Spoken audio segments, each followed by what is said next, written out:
7절부터 12절입니다. 네, 말씀 교독으로 읽도록 하겠습니다. 예수께서 제자들과 함께 바다로 물러가시니 갈릴리에서 큰 무리가 따르며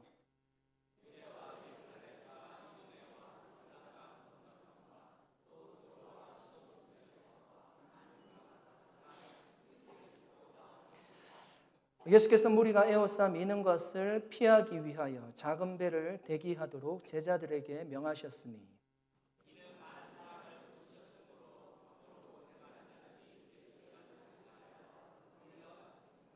더러운 귀신들도 어느 때든지 예수를 보면 그 앞에 엎드려 부르짖어 이르되 당신은 하나님의 아들이니이다 하니 예수께서 자기를 나타내지 말라고 많이 경고하시니라.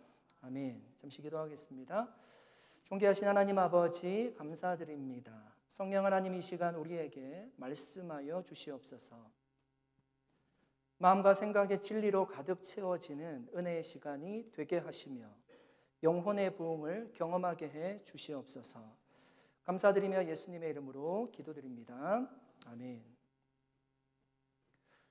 여러분, 우리는 지난 주일에 안식일의 회당에서 예수님께서 손 마른 자를 고치는 사건을 함께 묵상했습니다. 이런 바리새인들에게 안식일은 일을 하지 않는 날로 지켰습니다. 그들은 그것이 우선순위였습니다. 그러나 예수님은 안식일에 고통당하는 자가 있다면 그를 고치는 것이 우선순위였습니다. 여러분, 예수님이 이 행동을 보고요, 바리새인들은 어떻게 생각했을까요? 우리가 지난주에 말씀을 나누지 못했는데 6절 말씀입니다. 바리새인들이 나가서 곧 헤롯 왕과 함께하여 어떻게 하여 예수를 죽일까 의논하노니. 여러분, 지금 바리새인들이요 예수님을 죽이려고 하고 있습니다. 여러분, 바리새인들은 성경에서 어떤 사람인가요? 바리새인들은 하나님의 말씀인 율법을 철저하게 지키던 사람들이었습니다. 그 율법을 잘 지키고자 자신들만의 전통도 만들어서 지켰습니다. 그런데 그들이 하나님의 율법을 잘 지키는 사람들이 사람을 죽이려고 하고 있습니다. 예수를 죽이려고 하고 있습니다. 여러분, 그들에게 안식일은 어떤 의미일까요? 사람 한 명을 죽여서라도 안식일을 지키는 것이 그들에게 정말 중요한 문제였을까요? 정말 예수님이 그들에게 죽임을 당할 만큼 큰 죄를 저질렀습니까? 제가 볼 때는 예수님이 안식일에 그 손 마른 자를 고치는 것밖에 없었습니다. 그것이 그렇게 큰 죄입니까? 오늘 본문에 보니까 그 바리새인들이 헤롯 당원들과 논의를 하고 있다, 의논하고 있다, 그렇게 얘기합니다. 여러분, 원래 이 얘기를 왜 기록을 하고 있을까요? 원래 바리새인과 헤롯 당원은 가깝게 지내던 사람들이 아니었습니다. 바리새인들은 어떤 사람들인가 하면 유대교 중심의 민족주의자들이래요. 그런데 헤롯 당원은요, 헤롯의 왕정을 지지하는 사람이에요. 그 얘기는 무슨 얘기인가 하면 로마가 이스라엘을 지배하는 것을 긍정적으로 생각하던 사람들입니다. 그러니까 헤롯 당원과 바리새인들은 우호적인 관계에 있던 사람들이 아니었습니다. 그런데 예수를 죽이는 일에는 그들이 하나가 되었다는 겁니다. 연합전선을 펼쳤습니다. 그들에게 예수가 부담이 되었던 겁니다. 바리새인들에게는 예수의 등장이 종교적으로 부담이 되었고 헤롯 당원들에게는 예수의 등장이 정치적으로 위협이 되었습니다. 그러니까 연합해서 예수를 죽이고자 했던 겁니다. 그러나 여러분, 그들의 연합전선에도 불구하고 예수님의 인기와 명성은 약해지거나 주춤하지 않았습니다. 날이 갈수록 그 명성이 퍼져나갔대요. 6절에는 보니까 큰 무리가 예수님을 따랐습니다. 8절에는 많은 무리가 예수님 앞에 나왔습니다. 10절에 보니까 많은 사람들을 예수님께서 고쳐주셨습니다. 여러분, 우리는 지금 어떤 말씀을 묵상하고 있는가 하면 예수님의 삶과 사역에 대해서 자세히 살펴보고 있습니다. 예수님이 삶을 살아가시는데, 예수님이 복음을 전하시는데, 사역을 하시는데 늘 괴롭히고 예수님을 못 살게 하던 소수의 사람들이 있었습니다. 그러나 대다수의 사람들은 예수님을 따르기를 원했습니다. 여러분, 우리의 삶과 사역에도 소수와 다수의 사람들이 있습니다. 소수에 반대하는 사람들이 있고요. 다수에 지지하는 사람들도 있습니다. 여러분, 이것은 전혀 이상한 것이 아니라는 겁니다. 예수님의 삶과 사역도 그러했습니다. 예수님 말씀하십니다. 너희가 나를 따라오려면 고난도 받아야 할지니라. 오히려 여러분, 신앙적인 길을 갈 때 적지 않은 경우는 이런 상황이 뒤바뀌는 경우도 많이 있습니다. 무슨 얘기냐? 소수에 지지하는 사람과 다수에 반대하는 사람이 있는 경우도 많이 있습니다. 이런 노아가 하나님의 말씀을 듣고 방주를 열심히 만들었습니다. 그 당시 소수와 다수는 누구일까요? 소수는 노아의 가족들밖에 없었습니다. 다수는 그 시대에 살아가는 모든 사람들이요, 노아가 방주 짓는 것을 이상히 여겼습니다. 모세가 12 정탐꾼을 가나안 땅에 정탐을 보냈습니다. 40일간 정탐을 마치고 돌아왔습니다. 10명은 우리가 그 땅을 차지할 수 없다고 합니다. 절대로 들어갈 수 없다고 합니다. 소수의 2명 갈렙과 여호수아는 하나님이 함께 하시면 그 땅을 차지할 수 있다고 합니다. 여러분, 그 두 보고를 들은 이스라엘 백성들은 어떤 말씀에 반응했을까요? 다수의 의견에 반응했습니다. 그리고 그들은 광야를 떠돌게 됩니다. 여러분, 우리가 하나님께서 원하시는 길을 갈지라도 심지어 하나님의 일을 하면서도 소수나 다수에 반대하는 사람들이 있을 수 있습니다. 소수의 인원이 반대하는 것은 어쩌면 감사한 일일 수 있습니다. 왜냐하면 나와 다른 생각을 가진 사람들의 의견과 생각을요, 귀담아 들을 수 있기 때문입니다. 그러나 다수의 인원이 반대할 수도 있습니다. 다수가 반대한다고 해서 그 다수의 의견이 꼭 맞는 것은 아닙니다. 여러분, 다수가 틀릴 수도 있습니다. 모세가 시내산에 율법을 받으러 올라갔습니다. 그때 모든 사람들은 산 아래에 있었습니다. 그 다수의 사람들이 했던 것이 무엇인가 하면 금송아지 우상을 만들었습니다. 그것이 하나님의 뜻이 아니었습니다. 여러분, 역사적으로 우리가 갈릴레오 사건을 잘 알고 있습니다. 갈릴레오는 주장했습니다. 지구가 태양 주위를 돈다라고 생각했습니다. 그렇게 얘기했습니다. 그러나 그 당시 다수의 사람들은 지구가 우주의 중심이라고 생각했습니다. 모든 천체가 지구 주위를 돈다라고 생각했습니다. 다수의 인원들이죠. 그러나 지금 우리는 알고 있습니다. 갈릴레오의 의견이 맞았습니다.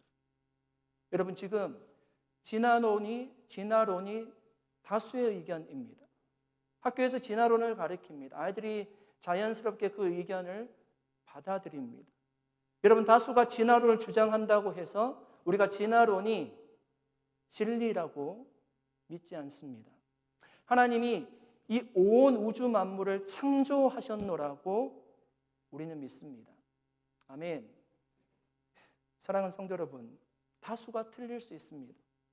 우리의 삶과 사역에도 소수와 다수에 반대하는 사람들이 있을 수 있습니다. 예수님은 소수인 바리새인들이 반대 의견을 낼지라도 많은 무리들이 예수 그리스도를 십자가에 못 박으라고 소리칠지라도 예수님은 흔들리지 않았습니다. 여러분, 그 이유가 무엇일까요? 예수님은 하나님의 뜻을 분명히 알았기 때문입니다. 하나님의 뜻을 알고 그 사명의 길을 걸어갔기 때문입니다.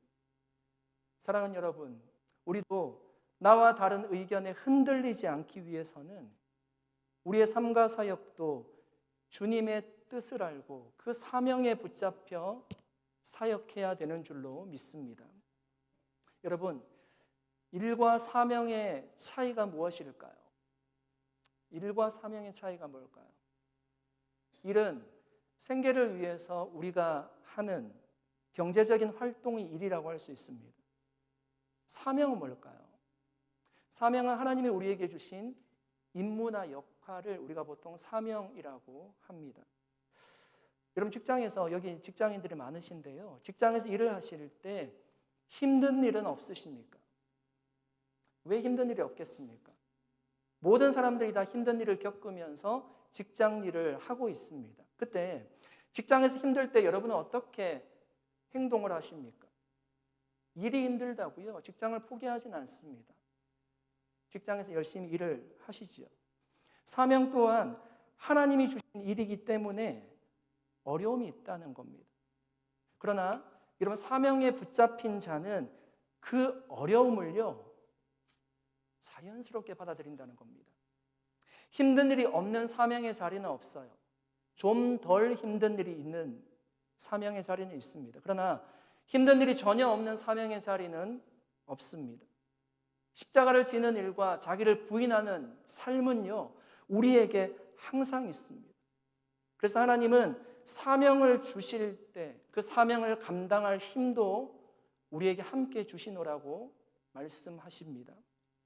사랑하는 여러분, 예수님도 삶을 사셨고 그 복음을 전하면서 그 길을 걸어가실 때 힘든 일도 어려운 일도 있었습니다. 그러나 여러분, 예수님께 은혜가 훨씬 더 컸다는 사실을 기억하십시오. 오늘 본문에 보니까 수많은 사람들을 고쳤습니다. 예수님은 많은 반대에도 불구하고 십자가와 부활을 통해서 구원을 완성하셨습니다. 그 복음을 우리가 듣고요, 우리도 하나님의 자녀가 되었습니다. 저와 여러분의 삶과 사역의 현장에도 어려움이 있을 수 있습니다. 그러나 우리가 묵묵히 믿음으로 이 길을 걸어간다면 그것과는 비교할 수 없는 은혜의 역사들이 우리 앞에 펼쳐지게 될 줄로 믿습니다. 그러므로 여러분, 믿음의 길을 가다가 사명의 자리에서 우리가 주춤하거나 뒤로 물러나는 것이 아니라 그때 예수님의 삶을 묵상해 보십시오. 그리고 그분이 어떻게 살았는지 마음에 한번 담아 보십시오. 그렇게 사명의 자리에서 묵묵히 이 길을 걸어갈 수 있는 우리 모든 성도님들 다 되시기를 예수님의 이름으로 간절히 축복합니다. 예수님은 지붕을 뚫고 내려오는 병상에 놓인 중풍병자를 보시고 말씀하셨습니다. 내 죄사함을 받았느니라. 여러분, 거기에 누가 있었는가 하면 서기관들이 있었습니다. 서기관들은 말씀을 가르치던 사람들이죠. 그들은 크게 드러내고는 얘기 못해도 속으로 생각했습니다. 오직 하나님 한 분 외에 누가 능히 죄를 사하겠느냐. 그럴 수 없다는 겁니다. 바리새인들은 금식에 관해서도 예수님과 생각을 달리했습니다. 당시 바리새인들은 일주일에 2번씩 정기적인 금식일을 가졌습니다. 그러나 예수님은 뭐라고 말씀하십니까? 혼인집 손님들이 신랑과 함께 있을 때는 금식하는 것이 아니라 기뻐하는 것이 마땅하다라고 말씀하셨습니다. 여기서 신랑은 바로 예수님을 비유하는 것입니다. 안식일 문제에 있어서도 우리가 계속 살펴보고 있지만 생각을 달리합니다. 예수님은 생명이 먼저였고요, 그들은 일을 하지 않는 것이 먼저였습니다. 여러분, 이처럼 복음에 대한 반응에는 늘 2가지 모습이었습니다. 그래서 바울은 이렇게 가르쳐 주고 있습니다. 고린도전서 1장 23절 24절 말씀입니다. 우리는 십자가에 못 박힌 그리스도를 전하니 유대인에게는 거리끼는 것이요 이방인에게는 미련한 것이로되 오직 부르심을 받은 자들에게는 유대인이나 헬라인이나 그리스도는 하나님의 능력이요 하나님의 지혜니라. 이런 바울이 십자가 복음을 전했습니다. 그런데 어떤 유대인들은요, 거리끼는 것이라고 받지 않습니다. 어떤 헬라인은 미련한 것이라고 받지 않았습니다. 동일한 십자가 복음을 전하는데 어떤 유대인과 어떤 헬라인은 이것이 하나님의 지혜요 하나님의 능력임을 알고 받았다는 것입니다. 베드로가 오순절에 성령의 능력을 입고 예루살렘 시내에 나가서 복음을 전했습니다. 베드로가 이르되 너희가 회개하여 각각 예수 그리스도의 이름으로 세례를 받고 죄사함을 받으라. 그리하면 성령의 선물을 받으리니. 여러분, 베드로가 이렇게 복음을 전할 때요, 이 말씀을 듣고 3천 명이나 회개하고 세례받는 역사가 일어났습니다. 그러나 그때도 베드로의 그 복음을 듣기를 싫어하는 사람들이 있었다고 합니다. 그를 붙잡고요, 감옥에 쳐넣은 사람들이 있습니다. 죽이려고 했던 사람들이 있었습니다. 여러분, 이처럼 복음에 대한 반응은 늘 두 가지 모습이었습니다. 여러분, 역사적으로 17세기는 철학과 과학이 막 이렇게 부흥하던 시대였습니다. 이성주의자가 부흥하던 시대가 17세기였습니다. 당시 프랑스의 철학자이자 수학자였던 또 신학자였던 블레이즈 파스칼이라는 사람이 팡세라는 책에서요, 당시에 활동하고 있던 이성주의자들에게 이렇게 얘기합니다. 하나님이 존재할 가능성이 50%이고 하나님이 존재하지 않을 가능성이 50%라고 가정해 본다면 믿음이 없는 사람은 큰 위험을 감수하는 것이라고 합니다. 왜냐하면 하나님이 존재하지 않는다면 믿는 사람이나 믿지 않는 사람 모두가 아무것도 잃을 것이 없다는 겁니다. 그런데 만약 하나님이 존재한다면 믿는 사람은 영원한 구원을 받을 거지만 믿지 않는 사람은 영원한 멸망을 맞이하게 될 것이기 때문입니다. 그러니까 이성적으로 판단해도 하나님을 믿는 것이 더 안전한 선택이라는 것입니다.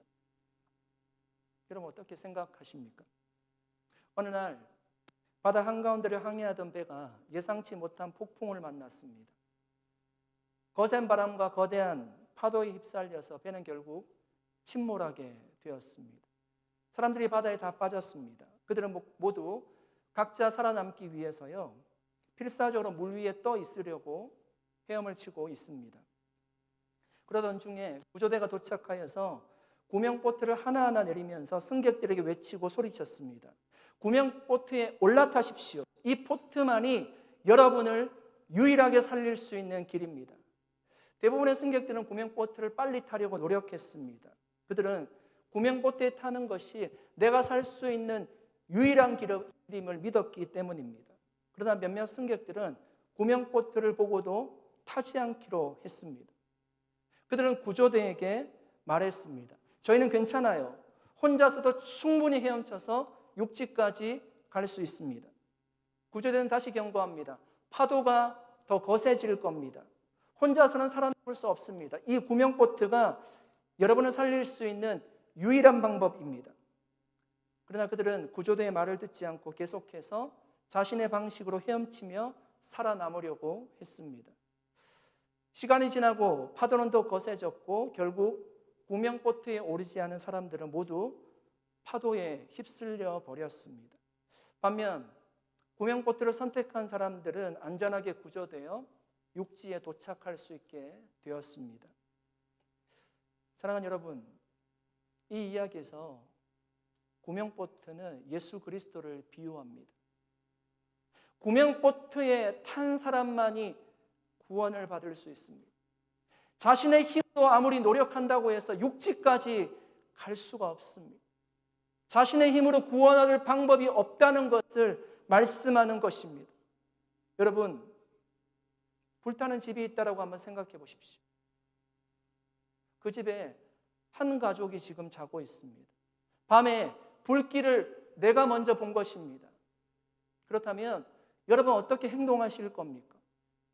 아마 대부분은 그 집으로 뛰어가서요, 문을 두드리고요, 지금 불이 났다라고 알릴 것입니다.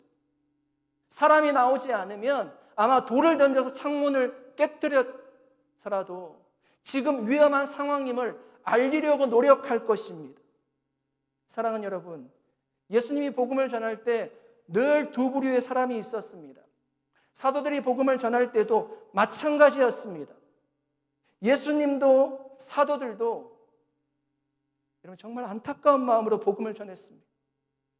고난과 핍박이 있을지라도 한 생명을 살리고자 하는 마음으로 복음을 전했습니다. 여러분, 우리의 사명 또한 복음을 전하는 것입니다. 여러분, 전도와 선교는요, 교회에서 할 수 있는 한 가지 사역이 아니에요. 그것은 교회의 본질이에요. 교회가 이 땅에 왜 있어야 되는지를 보여주는 것입니다.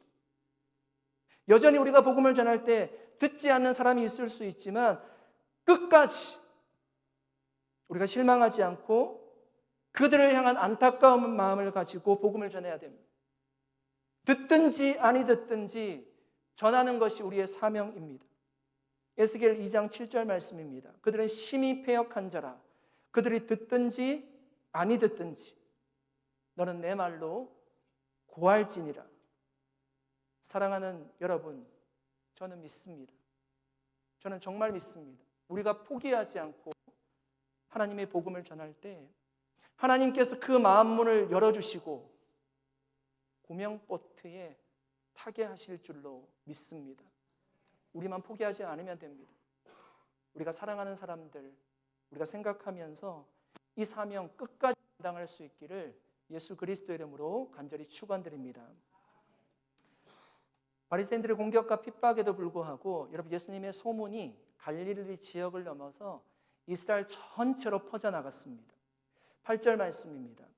유대와 예루살렘과 이두메와 요단강 건너편과 또 두로와 시돈 근처에서 많은 무리가 그가 하신 큰 일을 듣고 나오는지라. 여러분, 유대와 예루살렘과 이두메는요, 유대 남쪽 지방이에요. 요단강 건너편은 동쪽 지방이고요, 두로와 시돈은 북서쪽 지방입니다. 그러니까 동서남북 할 것 없이 예수의 소문이 자자했습니다. 그 소문을 들은 사람들이 다 예수님께 찾아 나왔습니다. 9절 10절 말씀 읽어보겠습니다. 같이 한번 읽어주실래요? 같이 한번 읽겠습니다. 예수께서 무리가 에워싸 미는 것을 피하기 위하여 작은 배를 대기하도록 제자들에게 명하셨으니 이는 많은 사람을 고치셨으므로 병으로 고생하는 자들이 예수를 만지고자 하여 몰려왔음이더라. 여러분, 예수님께서 갈릴리 해변을 지금 거닐고 있습니다. 그런데 수많은 사람들이 예수님께 나왔습니다. 어느 정도로 나왔는가 하면 예수님을 에워싸서 밀었대요. 여러분, 유명 연예인들을 오면 우리가 그런 광경을 보잖아요. 한 명이 있고요, 에워싸서 지금 예수님을 밀고 있는 상황입니다. 그 사람들이 어떻게 하는가 하면 예수님께 손을 대려고 했대요. 예수님을 만지려고 했다고 합니다. 예수님의 위험을 감지하셨는지 사고 나지 않기 위해서 제자들에게 말합니다. 작은 배를 준비해라. 육지와 거리를 조금 띄우려고 했던 겁니다. 여러분, 그들 중에는 다양한 질병으로 고통받는 자들이 있었습니다. 귀신 들린 자들도 예수님께 나왔습니다. 그들은 모두 자신이 가지고 있는 이 질병이요, 가장 고통스럽다고 생각했을 것입니다. 그래서 어떻게 하는가 하면 한 번만이라도 예수님을 에워싸고요, 그 옷자락에 내가 손 한번 대어보겠다라고, 예수님 앞에 조금 더 가까이 나아가겠다라고 지금 노력하고 있는 모습이잖아요. 여러분, 예수님은 과연 누구부터 고쳐주셨을까요? 자신 앞에 온 사람부터 고쳐주셨을까요? 아니면 중한 질병을 가지고 있는 사람부터 고쳐주셨을까요? 오늘 성경은 그에 대해서는 침묵하고 있습니다. 10절에 뭐라고 말씀하는가 하면 많은 사람들을 고쳤대요. 그러니까 거기에 있는 모든 사람들을 고쳤다는 의미입니다. 여러분, 예수님은 사회적 지위나 배경에 상관없이 고쳐주셨습니다. 경제적인 유무를 물어보지 않고 고쳐주셨어요. 인종이나 성별에 상관없이 고쳐주셨습니다. 너 어느 지역에 살아? 갈릴리 살아? 너 유대 살아? 물어보지 않았어요. 어느 지역 출신인지 묻지 않고요, 예수님이 고쳐주셨습니다. 저는 병자들이 예수님께 몰려와서 예수를 에워싸고 예수님을 만지려고 하는 모습 속에서요, 어떤 모습을 보게 되었는가 하면 그 사람들이 고통 속에서도요, 서로 예수님 앞에 나아가려고 경쟁하는 모습을 보게 되었습니다. 고통에서 벗어나고 싶은 거죠. 이런 누구나 자기가 느끼는 고통은 최대치. 그 고통에서 벗어나고자 하는 마음은 우리가 충분히 이해할 수 있습니다. 이런 병원에 한번 가보십시오. 진짜 얼마나 아픈 사람들이 많이 있는지 모릅니다. 어디서 왔는지 모르겠습니다. 그들의 소원이 무엇일까요? 한시라도 유능한 의사를 만나서 이 병에서 치유받는 것이죠. 그 마음이 우리의 마음이지 않습니까? 그러나 여러분, 예수님 앞에서는 경쟁할 필요가 없습니다. 에워싸서 밀 필요가 없어요. 예수님이 다 만나주실 겁니다. 예수님은 늦게 온 자라도 쫓아보내지 않으셨습니다. 여러분, 오히려 하나님 나라의 원리는 먼저 된 자로서 나중되고 나중된 자로서 먼저 될 자도 있다라고 주님 말씀하십니다. 어느 날 한 주인이 포도원에 일꾼이 필요했습니다. 이른 아침 거리로 나가서 일꾼 한 사람을 데려와서 일을 시켰습니다. 해가 떴습니다. 일이 더 많아졌습니다. 오전 9시에 시장으로 나갔습니다. 일하는 사람 한 명을 데리고 와서 일을 시켰습니다. 오후 12시, 오후 3시에도 동일하게 시장에 나가서 한 사람씩 데리고 와서 일을 시켰습니다. 해질 무렵입니다. 오후 5시입니다.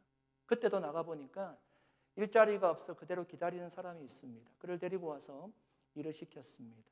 일이 맞춰졌습니다. 늦게 온 자로부터 시작해서 처음 온 자까지 동일하게 주인이 한 데나리온씩을 주었습니다. 이른 아침에 온 사람은요, 새벽에 온 사람이에요. 그가 마음에 생각하는 겁니다. 불만이 있는 겁니다. 아니, 늦게 온 사람 한두 시간 일을 하고 한 데나리온을 받았다면 나는 더 받는 것이 당연하다라고 생각하는 거죠. 그런데 주인은 뭐라고 얘기합니까? 내가 너와 약속한 것이 한 데나리온이라는 것입니다. 무엇이 잘못되었느냐는 겁니다. 여러분, 여러분의 눈에는 어떻게 보이십니까? 하나님이 공평하게 보이십니까? 하나님의 방식은요, 세상의 기준과 다릅니다. 하나님의 방식은 은혜의 방식이에요. 하나님의 방식은 사랑의 방식이에요. 어차피 여러분, 그들 다 일자리가 없던 사람들입니다. 주인이 데리고 가서요, 일을 시킨 거죠. 그것은 일방적인 주인의 은혜입니다. 나중에 온 자들은 여러분 세상의 기준에서는 당연히 적은 보수를 받아야 되는 것이 마땅합니다. 그런데 그들도 동일한 보상을 받았어요. 주인에게 은혜를 입은 겁니다. 하나님 나라에서는 나중된 자가 먼저 될 자도 있다는 말씀이에요. 나중된 자로부터 한 데나리온씩을 주었습니다. 사랑하는 여러분, 하나님 나라 방식은 경쟁하지 않습니다. 세상의 모든 곳에는 경쟁이 있습니다. 대학에 들어갈 때도, 직장을 찾을 때도, 기업 간에도, 국가 간에도, 스포츠를 할 때도 다 경쟁이 있습니다. 어느 마을에 두 교회가 있었습니다. 두 교회는 처음에는 서로 협력하며 지냈습니다. 그러나 시간이 지나면서 두 교회는 점점 더 서로를 의식하기 시작했습니다. A교회는 교인 수가 점점 줄어드는 것을 느끼자 어떻게 하면 더 많은 사람들을 교회로 데리고 올 수 있을지 고민하기 시작했습니다. 그래서 그들은 더 화려한 예배당을 짓고 유명한 설교자를 초대해서 대규모 집회를 열었습니다. 교회는 교인들에게 더 헌금을 많이 요구했고 보이는 성과에 집중하기 시작했습니다. B교회는 본인들이 큰 교회였기 때문에 신경을 쓰지 않았습니다. 그런데 시간이 지날수록 신경이 쓰이는 겁니다. 많은 교인들이 교회를 옮겼기 때문입니다. A교회도 위협이 있자 더 큰 행사를 열고 교회 내에 새로운 프로그램을 만들기 시작했습니다. 마치 세상에서 경쟁하는 회사들처럼 누가 더 많은 교인을 모으고 누가 더 화려한 행사를 하는지 거기에 모든 에너지를 쏟게 되었습니다. 그러다 보니까 두 교회는 본래 사명인 복음의 전파와 사랑의 실천에서 멀어졌습니다. 그들은 하나님을 기쁘시게 하기보다는 서로를 의식하면서 경쟁하는 데 많은 에너지를 쏟았습니다. 교인들 역시 점점 더 피로해져 갔습니다. 아니, 교회가 잘 되고 부흥하고 건물도 짓고 유명한 강사 모집해서 부흥회도 하는데 교인들이 피로해졌습니다. 그들 사이에 영적인 성장은 일어나지 않았습니다. 사랑하는 여러분, 교회는 어떤 곳이 되어야 할까요? 여러분, 교회는 경쟁하는 곳이 아닙니다. 옆에 있는 교회가 부흥한다면 여러분 어떻게 해야 될까요? 기뻐해 주어야 됩니다. 저는 우리 교회가 부흥하기를 소원합니다. 옆에 있는 교회가 부흥해도 기뻐해 줘야 됩니다. 왜냐하면 그곳에 하나님의 역사가 지금 충만하게 나타나기 때문입니다. 옆에 있는 교회가 어려우면 우리가 그 교회를 위해서 기도해 주어야 됩니다. 그 교회가 어려워서 우리 교회로 성도들이 오는 것 감사한 일이지만 마냥 기뻐할 일은 아닙니다. 하나님께서 그 교회를 잘 사용하시도록 하나님의 영광이 드러나도록 기도해야 됩니다. 옆에 있는 성도가 좋은 일이 있으면 전심으로 함께 기뻐할 수 있어야 됩니다. 옆에 있는 성도가 힘들어하면 함께 울어줄 수 있는 곳이 교회여야만 합니다. 즐거워하는 자들과 함께 즐거워하고 우는 자들과 함께 울라. 교회는 이런 곳입니다. 교회는 하나님 나라의 기쁨을 미리 맛보는 것입니다. 하나님의 나라는 경쟁이 없는 곳입니다. 평화와 기쁨만이 있는 곳입니다. 여러분, 하나님이 이 땅을 통치하고 계심을 여러분 믿으십니까? 정말 믿으십니까? 여러분, 우리는 하나님이 이 땅을 통치하고 있음을 믿습니다. 그 하나님의 통치를요, 가장 확실하게 경험할 수 있는 곳이 바로 교회입니다. 주님이 말씀하십니다. 내가 이 반석 위에 내 교회, 마이 처치를 세운다고 주님 말씀하십니다. 주님의 교회를 세우겠다라고 말씀하셨습니다. 이 땅에 있는 교회마저 철저하게 경쟁한다면 그곳은 교회가 아닙니다. 교회는 경쟁이 아니라 하나님의 사랑과 은혜가 충만한 곳이 되어야 합니다. 예수님이 많은 병자들 치료해 주셨듯이 치료와 회복이 충만한 곳이 되어야 합니다. 제가 SNS 글 같은 거 올라오는 거 보고 최근에 영상에서 많이 봤던 게 교회에 속지 말라는 영상이었습니다. 뭔가 하면 교회는 사랑이 있는 곳이 아니라는 겁니다. 글도 그런 글들이 많았습니다. 여러분, 어느 정도 그분들이 교회에서 상처를 받은 것은 제가 충분히 이해를 합니다. 그런데 성경 교회를요, 하나님이 핏값 주고 사신 곳이라고 얘기합니다. 성경을 흔들면 남는 두 글자가 사랑이에요. 예수님이 정리해 주셨습니다. 하나님 사랑이고 이웃 사랑이고. 우리에게 새 계명을 주셨는데 새 계명이 사랑하라는 것입니다. 우리에게 주신 은사 중에 가장 큰 은사가 사랑의 은사라고 얘기합니다. 교회는 지금도 완벽하지는 않지만 하나님의 영광이 충만하게 드러나야 되는 곳인 줄로 믿습니다. 예수님 공생의 사역을 시작하시면서요, 갈릴리 회당에서 첫 번째 설교를 하시는데 그때 자신의 사역의 비전과 목적을 이렇게 말씀하셨습니다. 누가복음 4장 18절 19절 말씀입니다. 주의 성령이 내게 임하셨으니 이는 가난한 자에게 복음을 전하게 하시려고 내게 기름을 부으시고 나를 보내사 포로된 자에게 자유를, 눈먼 자에게 다시 보게 함을 전파하며 눌린 자를 자유롭게 하고 주의 은혜의 해를 전파하게 하려 하심이라 하였더라. 주님이 이렇게 사역하셨다는 겁니다. 주님은 치료의 주님이셨습니다. 포로된 자, 눈먼 자, 눌린 자를 치료하는 분이셨습니다. 갈릴리 해변에 나오는 모든 병자들을 예수님 치료하셨습니다. 은혜의 해를 전파하기 위해서 오셨다고 합니다. 주님은 은혜와 사랑의 주님이십니다. 사랑하는 성도 여러분, 저는 우리 산호사 온누리교회가 주님의 이 비전을 받들 수 있는 교회 될 수 있기를 축복합니다. 가난한 자에게는 친구가 되어주는 교회, 하나님의 영광이 충만히 드러나는 교회, 치유와 회복이 있는 교회 되기를 축복합니다. 정말 주님께서 이 마지막 때 우리 온누리교회를 그렇게 하나님 사랑으로 충만한 하나님의 영광을 드러내는 믿음의 공동체로 써주시기를 예수 그리스도 이름으로 간절히 축복합니다. 함께 기도하겠습니다. 살아계신 하나님, 감사드립니다. 오늘도 주의 말씀을 함께 나누었습니다. 하나님, 예수님께는 늘 생명이 먼저였습니다.